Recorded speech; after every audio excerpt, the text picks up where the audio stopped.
I was camping for 5 days alone in a lesser-known national forest in southeast Utah. I was a very frequent camper, and while I'd never been to this exact spot, I had camped in areas around there before. The first 3 days were pretty standard. No one else showed up, and I spent the days hanging around the campsite, reading, cooking, and walking around. On the third night, I had a nice, calm campfire going, and was trying to stargaze because the sky was clear, when all of a sudden, the silence was interrupted. It sounded like a man screaming at the top of his lungs in the distance. It sent a chill through me and made me freeze up for a moment, before standing and looking in the direction it came from, but it was way too dark out to see anything beyond the campfire. The scream sounded far away, but not far away enough to feel safe about it. Like it was maybe a half-mile out in the forest, kind of toward where I knew the small lake was that was around here. The strangest thing about it, though, was that was it. It was just that one scream. It remained silent for the rest of the night. Before going to sleep, I came to the conclusion that it had to be a mountain lion. If you didn't know, mountain lions can sometimes make these disturbing screeching sounds at night that often mimic that of human screams. Not exactly, but if you don't listen too carefully, you might mistake it for one. Figuring since I'd only heard it once, and couldn't really confirm what I'd heard, that's what it had to be. Although, in the back of my head, I knew it sounded different. I'm pretty sure I was just coping to make myself feel better and not get too unnerved. I fell asleep and slept through the night without any disturbances. When I got up, I hung around the campsite for a little bit, before deciding to go for a walk. By then, I'd fully convinced myself there was no real danger to whatever I heard last night, so I thought I'd walk to the lake to see if I could figure out what it was. Maybe find some mountain lion paw prints or something.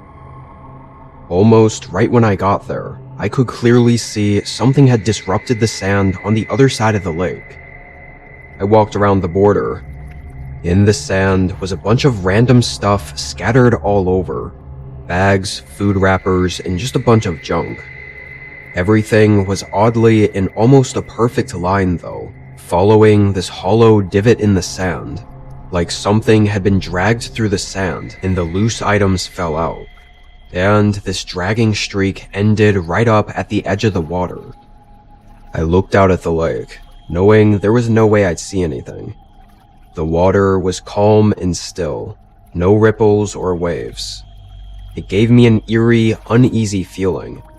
I left and walked quickly back to my campsite, nervously checking my surroundings the whole way back. I felt better, or safer I guess, once I was back near my tent. I really didn't know what to make of everything, but in my head I thought it was best not to think about it too hard and risk getting paranoid. That would only make things worse. So I distracted myself with making lunch and thinking about other things. I refueled the campfire before it got dark and sat around it. About an hour into the night though, I realized I had forgotten to collect a stash of sticks to keep the fire going with, so I got up and walked the perimeter of my campsite, grabbing any small, dry sticks off the ground. And that's when I heard a voice. A quiet whisper from the dark just ahead of me. I didn't have a flashlight on me, and it was pitch dark out there. And the voice was quick and quiet, not long enough for me to know exactly where it came from or even what they said. It didn't feel like they were talking to me though. I got a little spooked and ran back to the campfire. As the minutes passed, I tried to reason with myself that it couldn't have been a person, that the wind had just made a strange whisper-like sound. But when I remembered the scream from last night, I could no longer convince myself with all of these excuses that I was safe. Someone was out there, watching my campsite. I stayed outside by the fire for another hour, trying to think over my options of what to do. Although, really, there were only two real options. Stay and hope whoever is out there leaves me alone until morning, or leave in the middle of the night.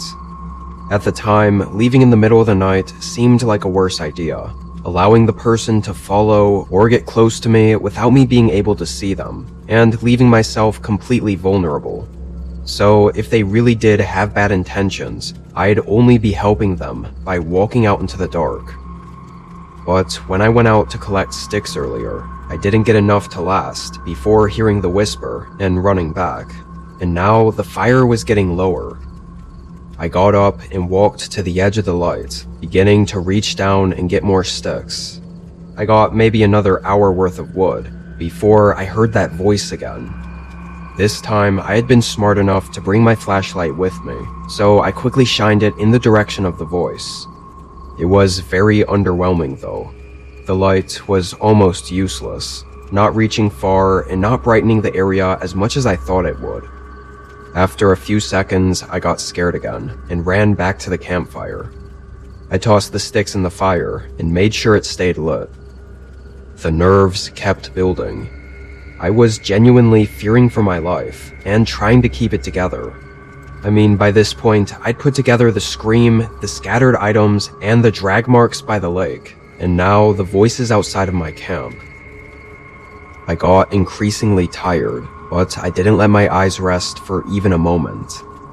I stayed up, and every hour I had to walk the border and get more wood for the campfire. And almost every time, I'd hear voices out in the dark. I counted 3 or 4 distinct voices, softly whispering back and forth, like they were alerting each other of what I was doing. It was very unsettling. The last 2 hours of the night, though, when I went out, I didn't hear anything. And finally, when the sun came up and I could see, no one was out there. I packed and hurried down the trail.